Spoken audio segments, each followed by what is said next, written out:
हा उदात्त हेतू सरकारचा तुमच्या लक्षात येत नाही.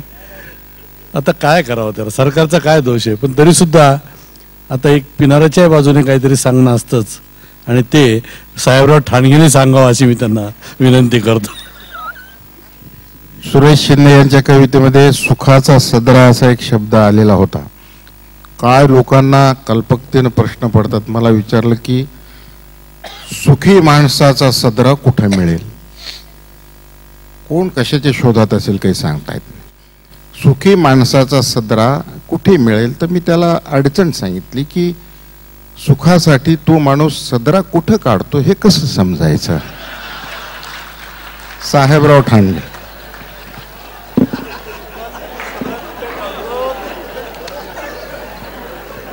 प्रमू शिंदे सर रिटायर झाल्यानंतर 1 महिन्याने भेटलो आम्ही. म्हणलं सर कसं चाललंय आता, दिवस कसा राहतो, कसा टाइमपास कसा होतो.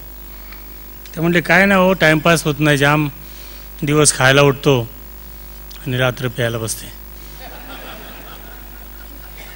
आता मला अवघड भूमिका दिग्दर्शकाने सांगितलेली आहे, ती निभावतो.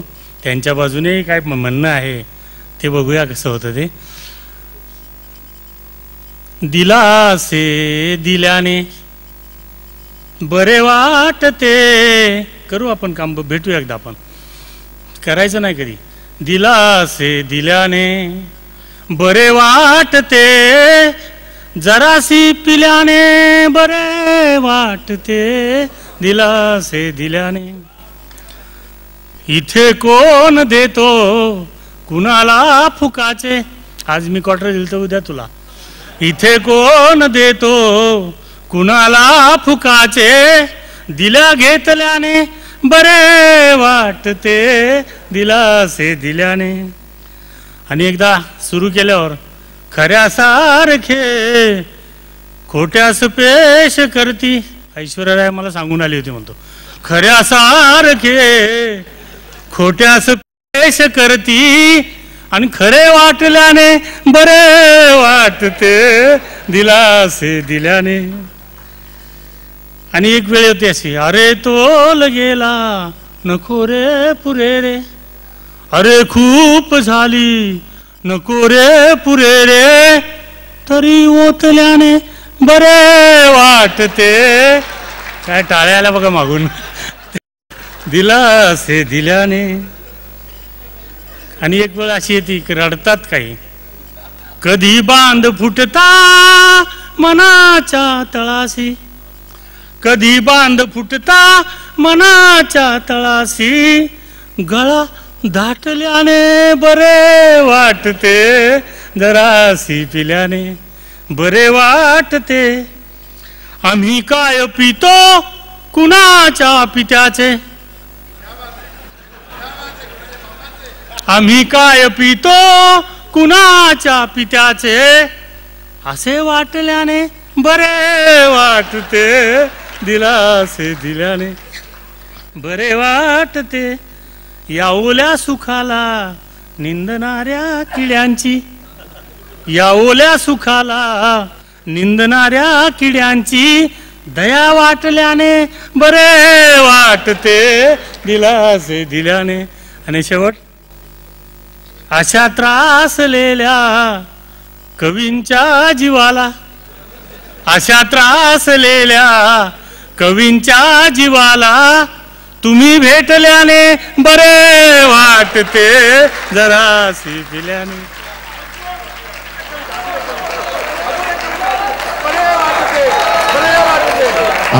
खरं म्हणजे ज्या ज्या विषयाला धरून ही कविता आहे त्याला वन्स मोर शब्द नाही, रिपीट म्हणायचा. दिलासे दिल्याने बरे वाटते, जरासी पिल्याने बरे वाटते. दिलासे दिल्याने. आम्ही आतले ना ही कंपनी तुम्हाला, आम्ही आतले ना ही कंपनी तुम्हाला, असे फेकल्याने बरे वाटते. दिलासे दिल्याने बरे वाटते. मित्र,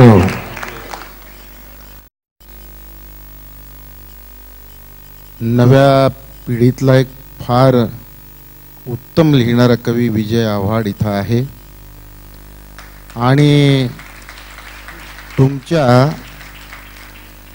आणि माझ्या चर्मचक्षुला जे निहाळता येत नाही त्याहून अधिक सूक्ष्म निहाळणारे अंतश्चक्षु ज्याला लाभलेले आहेत. विजय आव्हाड त्याच्या पहिल्या कविता संग्रहातल्या सर्व कविता माझ्या आवाजात CD काढण्याच्या निमित्तानं त्यानं रेकॉर्ड करून घेतल्या.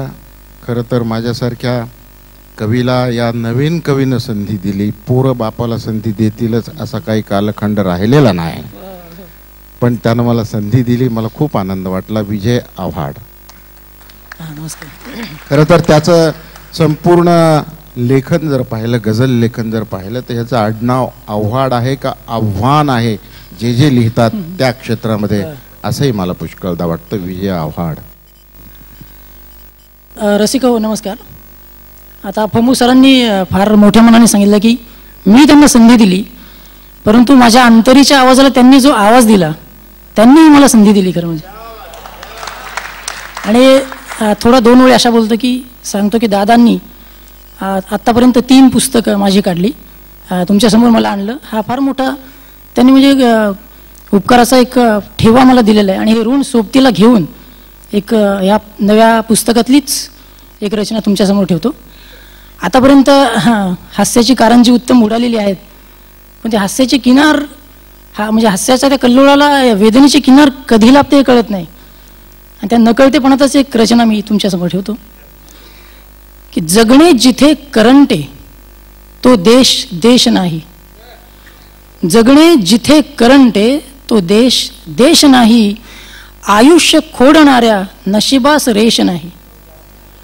जगणे जिथे करंटे तो देश देश नाही. आयुष्य खोडणाऱ्या नशिबास रेष नाही. भेगाळल्या भुईची ओटी भरेल हिरवी. भेगाळल्या भुईची ओटी भरेल हिरवी. कसदार काळजाचा असला प्रदेश नाही. जगणे जिथे करंटे तो देश देश नाही. नेसून जन्म लाखो जगण्यास काळ येतो. नेसून जन्म लाखो जगण्यास काळ येतो. देहाशिवाय दुसरा आत्म्यास वेश नाही. जगणे जिथे करंटे तो देश देश नाही. आणि सामान्य माणसाचं दुःख की गावात यातनांच्या घर बांधले सुखाने. गावात यातनांच्या घर बांधले सुखाने. या सोसण्यात बाकी काही विशेष नाही. जगणे जिथे करंटे. आणि शीर्षकाचा शेर, मातीवरी शहाणे नाहीत पाय ज्याचे. ही सगळी थोर मंडळी आम्हाला हे सांगत असते. आमचं भाग्य की आम्हाला असे एक समर्थ संदेश मिळतो आणि आम्ही तो आचरणात आणतो. मातीवरी शहाणे नाहीत पाय ज्याचे. मातीवरी शहाणे नाहीत पाय ज्याचे. दारात सार्थकाच्या त्याला प्रवेश नाही. दारात सार्थकाच्या त्याला प्रवेश नाही. आयुष्य खोडणाऱ्या नशिबास रेष नाही.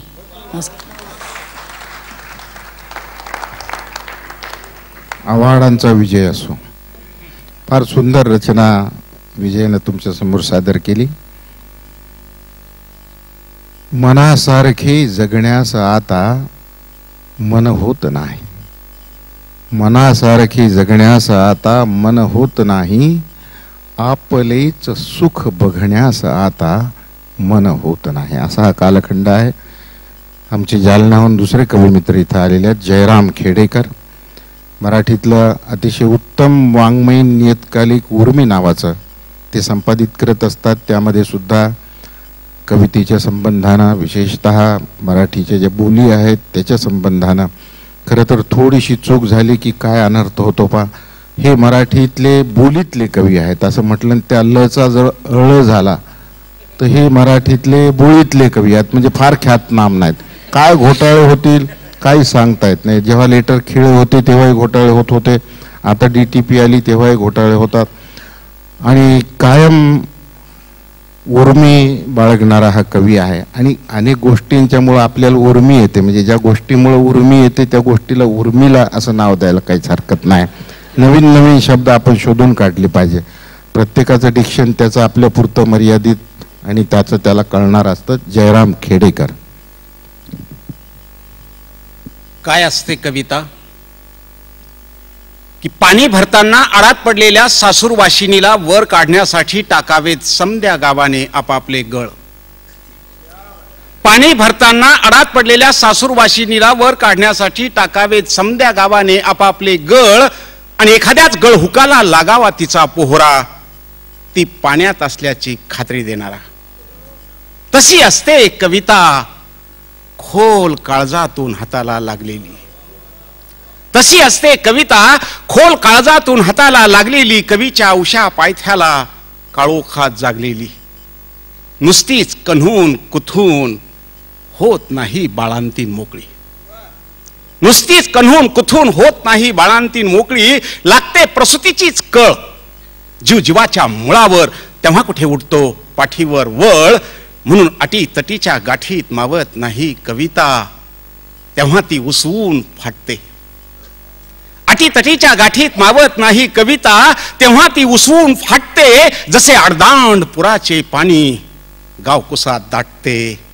शोधून सापडत नाही कविता, शोधून सापडत नाही कविता. ती असते पेरणीसाठी वापसावर आलेल्या जमिनीची ओल.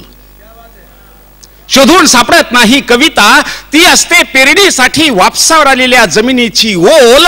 कचकन द्यावा लागतो पाय तिफणीवर, तेव्हा कुठे पडतो मुठीतला दाना खोल. तेव्हा कुठे पडतो मुठीतला दाना खोल. कवितेचं नाव आहे आंब्याची कोय. माय माऊलीचं देणं जन्माला पूर्ण उरतं आणि ते संस्कृतीचं हस्तांतर असतं. अशा आशयाचं एक सूत्र या कवितेतून मी मांडलेलं. कविता अशी आहे की जीव जाळी दुष्काळात ती घर संसारातून मेटाकुटीला येते, तेव्हा आपल्या माहेरच्या गणगोताकडे येते. जीव जाळी दुष्काळात ती घर संसारातून मेटाकुटीला येते, तेव्हा आपल्या माहेरच्या गणगोताकडे येते. येळा वक्तालाच मागायचं आपल्याला, म्हणून सोबत दोन रिकामे पोते. येळा वक्तालाच मागायचं आपल्याला, म्हणून सोबत दोन रिकामे पोते. संध्याकाळी लेक आल्याची पाहून शेणा मातीची माय खिनभर हरकली.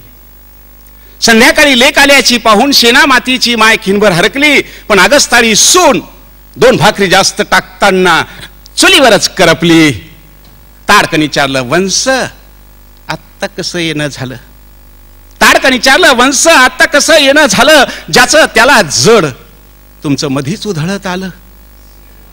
संध्याकाळी खाणं पिणं झाल्यावर अंथरूण घालून सांगत बसल्या एकमेकींचे. रात्रभर खंडले नाही डोळ्याचे पाणी. रात्री अंथरूण घालून सांगत बसल्या एकमेकींचे. रात्रभर खंडले नाही डोळ्याचे पाणी. कसं सांगू पुरी तो हा बाप मेल्यापासून मह्या नव्या वनवासाची कहाणी. पहाटे उठून निघाली तेव्हा तिने काहीच मागितले नाही. पहाटे उठून निघाली तेव्हा तिने काहीच मागितले नाही. लेकरं वाट पाहत असतील मला जाऊ दे बाई. तेव्हा माय म्हणाली थांब त्याला विचारते. नाही पोतं दोन पोते तर आधेली पाहिली. माय म्हणाली थांब त्याला विचारते. तेव्हा तिच्या गळ्यात पडून तुला मही आण त्याला नको सांगू काही. अगं करमत नव्हतं वाटलं तुला पाहावं म्हणून आले होते बाई. थांब त्याला नको सांगू काही. अगं करमत नव्हतं वाटलं तुला पाहावं म्हणून आले होते बाई. तेव्हा माय लगबगीनं म्हणाली अगं सड्या हातानं कशी जाते. माय म्हणाली अगं सड्या हातानं कशी जाते. म्हणून तिने तिच्या पदरात बांधून दिली एक आंब्याची कोय. अगं सड्या हातानं कशी जाते म्हणून तिने तिच्या पदरात बांधून दिली एक आंब्याची कोय. लावरानात जाईन उन्हाळा उद्या लेकरांना होईल सावलीची सोय. अगं सड्या हातानं कशी जाते म्हणून तिने तिच्या पदरात बांधून दिली एक आंब्याची कोय. लावरानात जाईन उन्हाळा उद्या लेकरांना होईल सावलीची सोय. खरंच मोडला उन्हाळा असा पडला आडमा पाऊस. कोईचे झाले झाड जगल्या इच्छा उरली हौस. आता माय देवादारी आता माय देवादारी. तरीही बारमाही आंब्याचा वानोळा माहेरी पाठविताना. आता माय देवादारी तरीही बारमाही आंब्याचा वानोळा माहेरी पाठविताना. तिची अमृताची माय डोळ्यात गलबलून येते आणि पोटच्या पोळीला वाटी लावताना त्याच आंब्याच्या कोया तिच्या पदरगाठीत बांधून देते. त्याच आंब्याच्या कोया तिच्या पदरगाठीत बांधून देते त्याच आंब्याच्या पोया.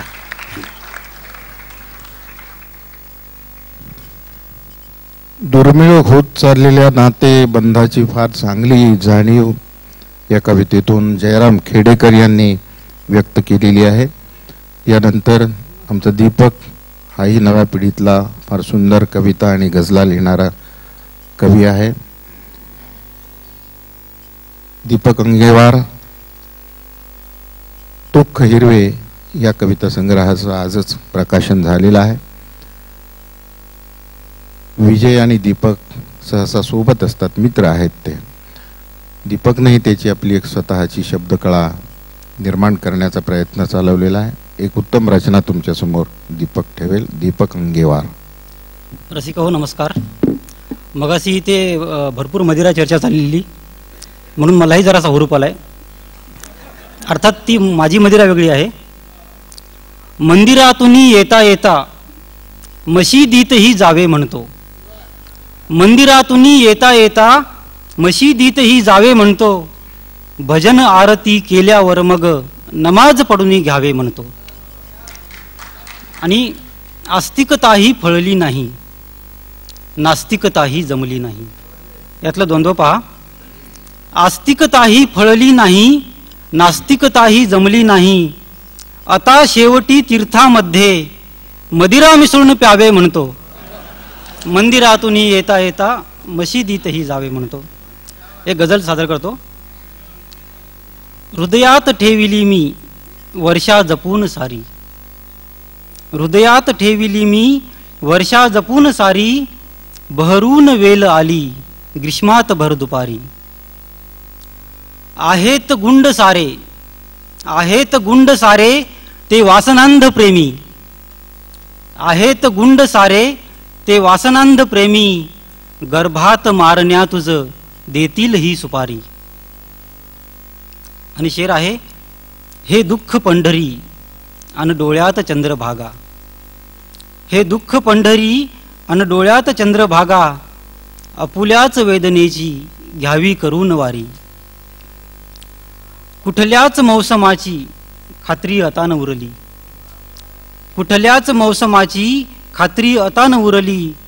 तडीपार प्रेम वारा पाऊसही फरारी. आणि शेवटचा शेर. ती भेटण्यास येते मृत्यू ही वाट बघतो. ती भेटण्यास येते मृत्यू ही वाट बघतो. तू सांग जीवना मी कुठली करू तयारी. हृदयात ठेविली मी वर्षा जपून सारी. धन्यवाद.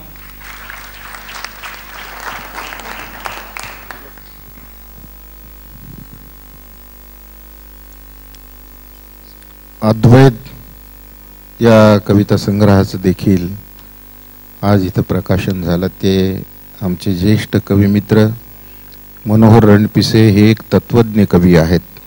खरं तर केवढ्या मोठ्या पदावरून हा माणूस सेवानिवृत्त झाला. मुंबईच्या रेशनिंगचे ते जॉईंट कंट्रोलर होते.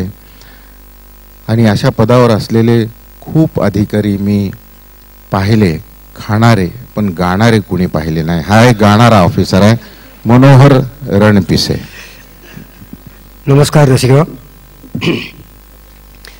मला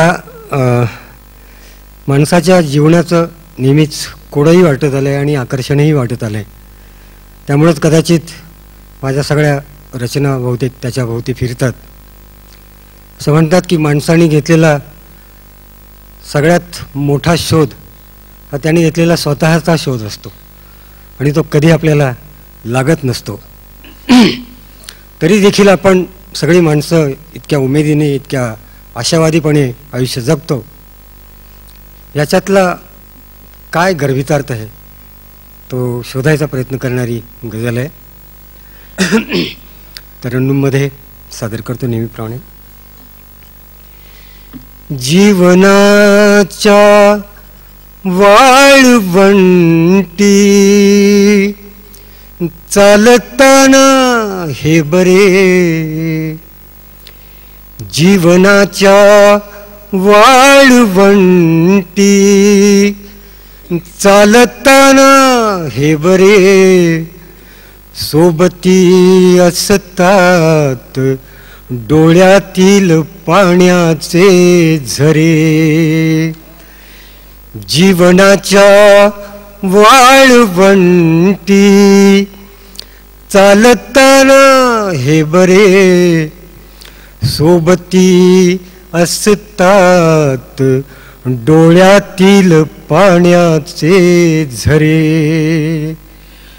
कोरड्या वाळूवरी ह्या उमटल्या लाटा कशा, कोरड्या वाळूवरी ह्या उमटल्या लाटा कशा, कोण गेले पाडुनी हे काळजावरतीच रे, कोण गेले पाडुनी हे काळजावरतीच रे. घाव केलेले जगाने सांध गे हळूवार तू, घाव केलेले जगाने सांध गे हळूवार तू. पापण्यांनी काढ हे प्राणात रुतलेले छरे, पापण्यांनी काढ हे प्राणात रुतलेले छरे. अन बंधनांचा एवढा बाऊ कशाला बघ जरा. नसीमा हुर्जुकजींना हा शेर अर्पण आहे की बंधनांचा एवढा बाऊ कशाला बघ जरा. अन पाखरे आपापले घेऊन उडती पिंजरे, पाखरे आपापले घेऊन उडती पिंजरे. मृगजळा पाठी शहाणी माणसे का धावती, मृगजळा पाठी शहाणी माणसे का धावती. हाच वेडा प्रश्न सरते शेवटी मागे उरे, हाच वेडा प्रश्न सरते शेवटी मागे उरे. शेवटचा शेर आहे की त्यामुळे झालेत माझ्या अक्षरांचे आरसे, त्यामुळे झालेत माझ्या अक्षरांचे आरसे. रोज येथे वाचतो मी माणसांचे चेहरे, रोज येथे वाचतो मी माणसांचे चेहरे. धन्यवाद. चित्रपटासाठी सुद्धा आमचे मनोहर रणपिसे यांनी गीतलेखन केलेलं आहे. रणपिसे तरी मनोहर असा आमचा कविमित्र आहे. नंतर पुन्हा एकदा सुरेश शिंदे येत आहेत, त्यानंतर जयराम आणि संजीवनी हे एकत्रित कविता सादर करतील आणि माझ्या कवितेने मी समारोप करणार आहे. सुरेश शिंदे.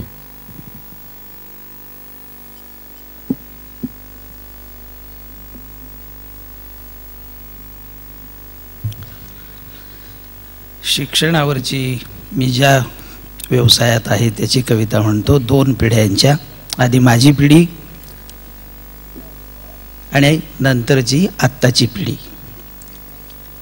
सालोसाल पेरलं आणि मातीत जिरलं, सालोसाल पेरलं आणि मातीत जिरलं. पाटीवर पेरलं तर फुलं येतात, पुस्तकं पैशाची झाडं होतात, गुरुजी सांगत होते. पुस्तकं पैशाची झाडं होतात, गुरुजी सांगत होते. तेव्हा बापानं मला शाळेत घातलं आणि शिंप्यानं बेतावा सदरा, तसं मी स्वप्न बेतून घेतलं. परीक्षांचे 18 हंगाम चांगले फळाला आले, परीक्षांचे 18 हंगाम चांगले फळाला आले आणि डिग्र्यांच्या डोळ्यात माझे स्वप्न लाल गुलाबी झाले. मी बाहेर आलो, मी बाहेर आलो, म्हणालो आता MA BEd आहे. तर अक्षरांचे ठेकेदार म्हणाले आउटडेटेड आहे, अपडेट हो. दुसरी पिढी. परवा पेरायला जाताना पोरग म्हणाल, बाबा संगणक नाही तर शिकून काहीच उपयोग नाही. मी म्हणालो, खरं आहे पोरा, माणसं खोटं बोलतात, काळ खोटं बोलत नाही. मी म्हणालो, खरं आहे पोरा, माणसं खोटं बोलतात, काळ खोटं बोलत नाही. जागा बदलतं गुप्तधन, तसंच झालंय शिक्षण. जागा बदलतं गुप्तधन, तसंच झालंय शिक्षण. या संगणकाच्या काचेला पावसाचा वास नाही, या संगणकाच्या काचेला पावसाचा वास नाही. इथला हंगाम बारमाही, वापसा सुद्धा लागत नाही.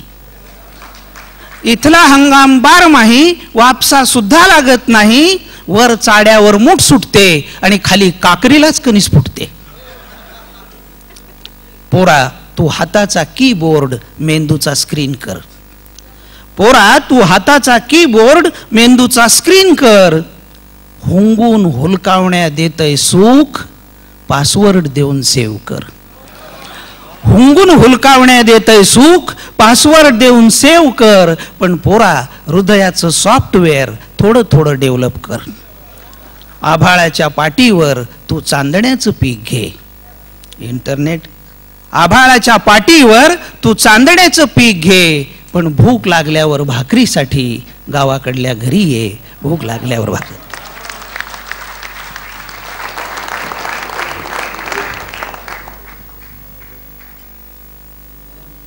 आता एक जरा वेगळा प्रयोग आहे. संजीवनी तडेगावकर आणि जयराम खेडेकर एकत्रित मिळून आपल्या कविता सादर करतील.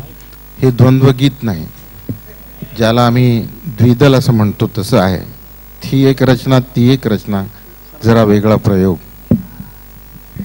सरांचा द्या, सरांचा घ्या.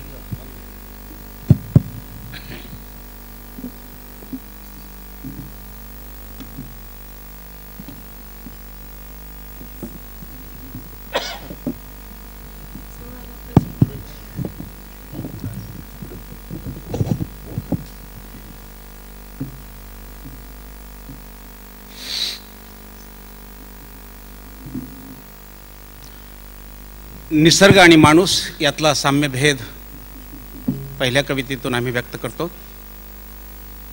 पाखरं बांधतात घरटी झाड फांद्यांवर पांतळ पाहून. पाखरं बांधतात घरटी झाड फांद्यांवर पांतळ पाहून. आणि माणसांच्याही वस्त्या वसतात तळ्याकाठी अथवा नदीकाठावर. थवे आणि समूहाचं नातं दोघांचंही अतूट. थवे आणि समूहाचं नातं दोघांचंही अतूट. आणि वंशवाढीची धडपडही सारखीच.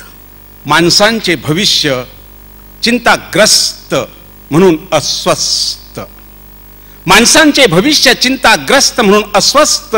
पाखरं बिनधास्त म्हणून मस्त. संध्याकाळी परतताना म्हणे पाखरं विसरत नाहीत आपापल्या घरट्याच्या झाड फांद्या. पण माणसांच्या बद्दल तशी खात्री नसते. संकट समयी पाखरं करतात चिवचिवाट एकजुटीने. संकट समयी पाखरं करतात चिवचिवाट एकजुटीने आणि घेतात आयुष्यालाच पंखावर. माणसं गाडली जातात मातीत आळीपाळीनं आणि वाहतात श्वास सोडून महापुरात एक एकटे.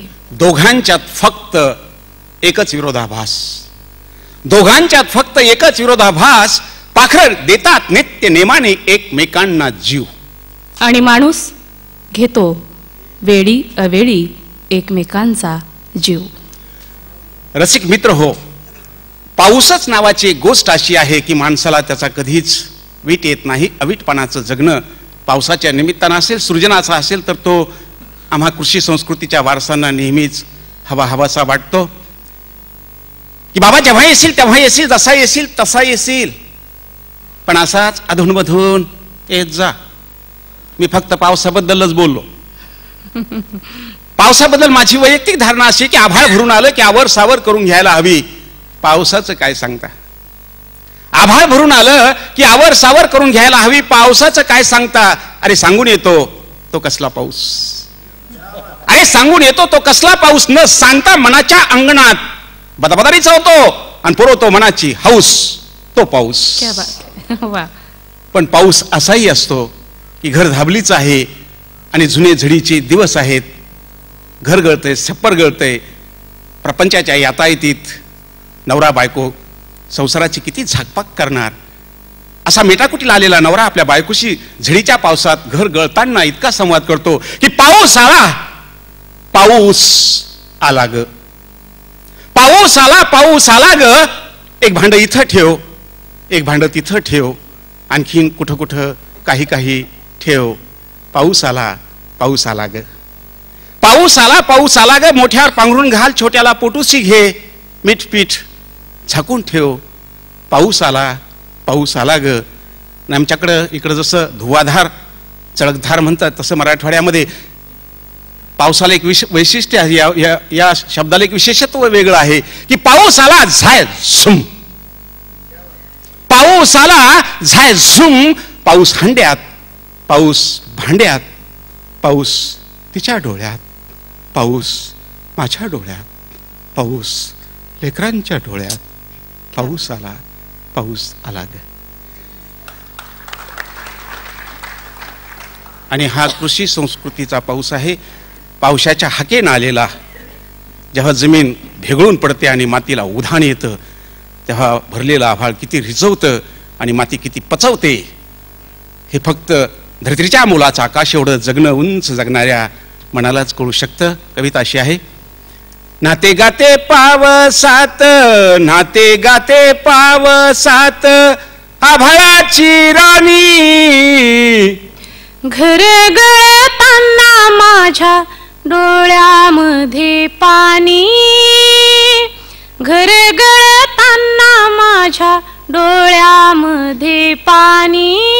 नाते गाते पावसात, नाते गाते पावसात, आभाळाची राणी, घर गळताना माझ्या डोळ्यामध्ये पाणी, घर गळताना माझ्या डोळ्यामध्ये पाणी. तरारली झाड पाने, तरारली झाड पाने, चिंबवल्या राणी, दारी अंगणात गाते पन्हाळाचे पाणी, दारी अंगणात गाते पन्हाळाचे पाणी. करा जीवाच्या पेरण्या, करा जीवाच्या पेरण्या, सांगी पावसाची वाणी, घर गळताना माझ्या डोळ्यामध्ये पाणी, घर गळताना माझ्या डोळ्यामध्ये पाणी. झाला पाऊस पाळणा, झाला पाऊस पाळणा, कुण्या यशोदेचा कान्हा, गोठ्यातल्या वासरांचा राणी हंबरतो पान्हा, गोठ्यातल्या वासरांचा राणी हंबरतो पान्हा. तुळशीच्या दिव्यातून, तुळशीच्या दिव्यातून, सांज हाक येई कानी, घर गळताना माझ्या डोळ्यामध्ये पाणी, घर गळताना माझ्या डोळ्यामध्ये पाणी. आज जीवाचा विठ्ठल, आज जीवाचा विठ्ठल, दरी खोऱ्यातून वाहे, गाव उभा ओढ्या काठी चंद्रभागा पाहे, गाव उभा ओढ्या काठी चंद्रभागा पाहे. मोत्या पवळ्याच्या राजा, मोत्या पवळ्याच्या राजा, तुही तुला गाते राणी, घर गळताना माझ्या डोळ्यामध्ये पाणी, घर गळताना माझ्या डोळ्यामध्ये पाणी. काळ्या भुईच्या गर्भात, काळ्या भुईच्या गर्भात जन्म घेती नवे कोंभ. थक्क थुई नाचताना लाजे पानावर थेंब. थक्क थुई नाचताना लाजे पानावर थेंब. टाळ पारावर गातो, टाळ पारावर गातो वेड्या तुकोबाची वाणी. घरगळताना माझ्या डोळ्यामध्ये पाणी. घरगळताना माझ्या डोळ्यामध्ये पाणी. घरगळताना माझ्या डोळ्यामध्ये पाणी. वा मेघ असो मेघ नसो मोर नाचतोच आहे. मेघ असो मेघ नसो मोर नाचतोच आहे. पिसाऱ्यातल्या पिसांचा ढीग साचतोच आहे. मित्र मी रामदासजी फुटाणे यांना विनंती करतो एक छोटी कविता त्यांनी म्हणावी, मग मी या कवितेनं समारोप करतो. रामदासजी फुटाणे. राजकारणावर बोलायचा कंटाळा आलाय, ते सुधरत नाही ना आपणही बिघडत नाही काय. आणि आता राजकारण इतकं बदलत राहतं की प्रत्येकाची परिस्थिती आता लातूरचे पोरं परवा भेटले, म्हणलं काय राव आमचं फार अवघड झालं. म्हणलं काय झालं, म्हणलं साहेब अवजड झाले आणि आम्हाला दिलं अशोकवनात पाठवून. म्हणलं अशोकवनात? हो म्हणले तुम्हीच अशोकवनात जा, तुम्हीच सीता शोधा, नाही तर तुम्हीच शेपूट जाळून घ्या. तेव्हा इतकं बदलत जातं म्हणून मला ते कंटाळा. त्याच्यावर पण एक दुसरं अशोकवन कवितेतलं, ही 30 वर्षापूर्वी लिहिलेली कविता आहे, आता थोडीशी वेगळी म्हणून की नोकरी करणारी महिला ही खेड्यातली असो शहरातली असो, तिच्याकडे पाहण्याचा पुरुषी दृष्टिकोन अजूनही बदललेला नाही आहे. अशोक वनातून परत येणाऱ्या सीतेसारखी, अशोक वनातून परत येणाऱ्या सीतेसारखी जेव्हा ती ऑफिसमधून घरी परत येते तेव्हा त्याला बस सुद्धा मारुतीसारखी वाटते. अशोक वनातून परत येणाऱ्या सीतेसारखी जेव्हा ती ऑफिसमधून घरी परत येते तेव्हा त्याला बस सुद्धा मारुतीसारखी वाटते. आता तो धोब्याच्या कोणत्याही आणि कसल्याही शब्दाकडे लक्ष देत नाही. आता तो धोब्याच्या कोणत्याही आणि कसल्याही शब्दाकडे लक्ष देत नाही, कारण अग्निपरीक्षा बँक बॅलन्स मध्येच भस्म होते. अग्निपरीक्षा बँक बॅलन्स मध्येच भस्म होते. जटायू बसस्टॉपवरच तिला टाटा करतात अशोकवनासाठी. जटायू बसस्टॉपवरच तिला टाटा करतात अशोकवनासाठी. शेजारी पाजारी भावासारखेच वागतात. शेजारी पाजारी भावासारखेच वागतात, फक्त लक्ष्मण रेषाऐवजी लाईन मारतात. शेजारी पाजारी भावासारखेच वागतात, फक्त लक्ष्मण रेषाऐवजी लाईन मारतात. ती दाम कमावते लवासाठी, तो दाम कमावतो कुशासाठी. दाम नाकात दम आणतो, दामासाठी जगलं पाहिजे, दामायण घडलं पाहिजे. आणि सीता रोजच अशोकवनात गेली पाहिजे दामायणासाठी. सीता रोजच अशोकवनात गेली पाहिजे दामायणासाठी. मित्र या कवितेने मी या छोट्याशा कवी संमेलनाचा समारोप करतो. ही मीना कुमारी या नावाची कविता आहे. ही अभिनेत्रीही होती आणि मोठी शायरा सुद्धा होती, कवयित्री होती उर्दूमधली. आणि फार छोटं मीटर उर्दूचं गझल लेखनासाठी तिनं वापरलं. मत पूछो कल क्या, मत पूछो कल क्या, कौन कहे इस पल क्या. काय एका क्षणार्धात होईल काही सांगता येत नाही असं लेखन करणारी ही मोठी अभिनेत्री होती. सिनेमातली व्यक्तिरेखाही आणि तिचं जगणंही ह्याच्यामध्ये कधीच अंतर राहिलेलं नव्हतं आणि तिनंही ते ठेवलेलं नव्हतं. तरी सुद्धा मीना कुमारीच्या संबंधानं पुष्कळ लिजेंड्स वगैरे इंग्रजीत पुस्तकं येतात. काय कलावतींच्या संबंधी असे काही टेबल न्यूजमुळं वगैरे असे भ्रम निर्माण झालेले असतात लोकांच्या मध्ये. मला एक प्रश्न असा विचारला होता की यशस्वी अभिनेत्रीकडून विश्वासू पत्नीची अपेक्षा करता येते का?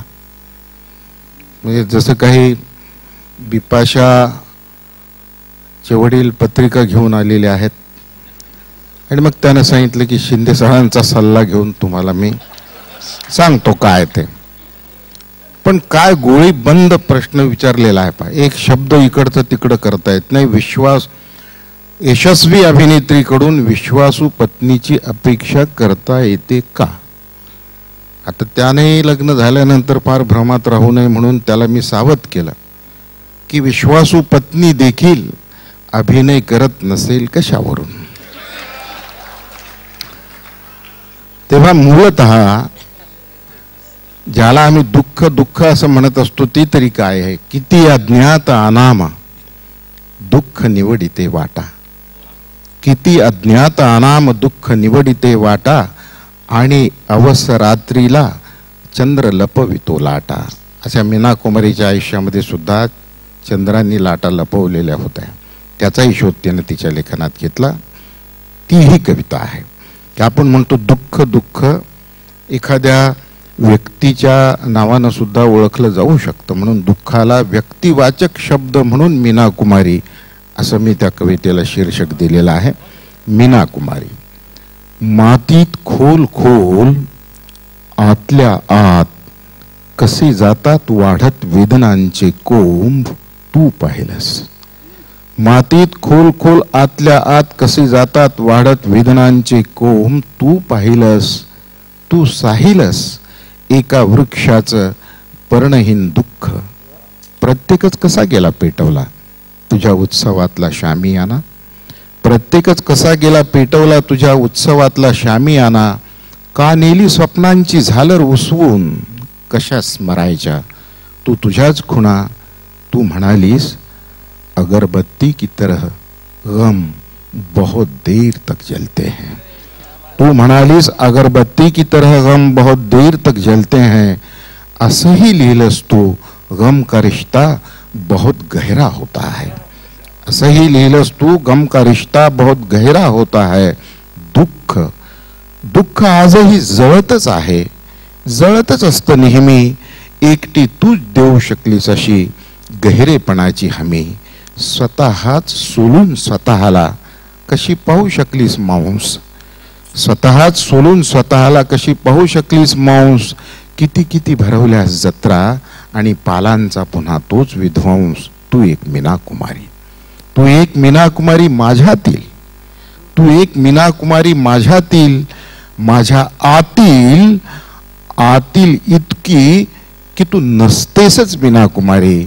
कुणीतरी मीच असतो वाहिलेला तुला आणि दुःखाला. तू एक मीना कुमारी. सर्वांना मनपूर्वक धन्यवाद. तुमच्या रसिकतेला सर्व कवींच्या वतीनं विनम्र अभिवादन आणि तुमच्याही वतीनं आमच्या सर्व कवी मित्रांच्या वतीनं आदरणीय दादा यांना मनपूर्वक शुभेच्छा. उत्तम आरोग्य दीर्घ आयुष्य यासाठी ईशचरणी प्रार्थना. धन्यवाद.